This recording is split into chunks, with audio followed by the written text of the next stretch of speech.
हमारे भीतर लौकिक अलौकिक सभी शिखर छूने की सामर्थ्य है, किंतु अज्ञानतावश कामनाओं की डाल पर बैठकर हम भूल ही गए कि हम ऐसा करने में सक्षम हैं।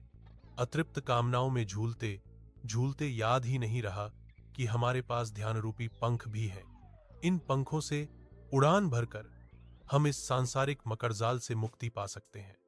जल में पड़े रहने के कारण चंदन की दिव्य सुगंध के ऊपर दुर्गंध हावी हो जाती है, लेकिन जब उसे घिसा जाता है तब मूल सुगंध पुनः प्रकट हो जाती है।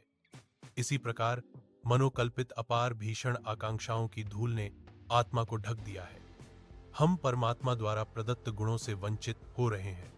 जैसे ही ज्ञान के सतत संघर्षण से हमारा अंतःकरण शुद्ध होगा, तब चंदन की सुगंध की भांति हमारा आत्मा भी दिव्य सुगंध से पुनः सुवासित हो जाएगा। आत्म तत्व होते हुए भी शरीर के साथ तादात्म्य रखने के कारण हमारा व्यक्तित्व विषय कषाय की दुर्गंध से दूषित हो रहा है। यही कारण है कि हमारे हृदय में प्रेम, दया और करुणा के लिए जगह घट रही है। हमें अपनी मूल स्थिति में वापस आना है तो स्वयं को ध्यान साधना में प्रज्ञान द्वारा परिष्कृत करना पड़ेगा। सतत साधना से अज्ञानजनित विकारों के बादल छंट जाते हैं और सतस्वरूप के सूर्य का प्रकाश फैल जाता है।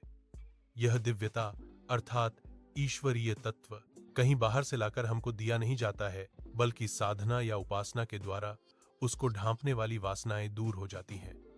हमें अपने भीतर निश्चय बल को जगाने की जरूरत है। अपने को दीन हीन मान बैठे तो विश्व में ऐसी कोई सत्ता नहीं जो हमें ऊपर उठा सके। आत्मस्वरूप में प्रतिष्ठित होते ही त्रिलोक में भी ऐसी कोई शक्ति नहीं जो हमें मलिन कर सके। छांदोग्य उपनिषद का उद्घोष है, तत्वमसि, यानी हम सभी में वह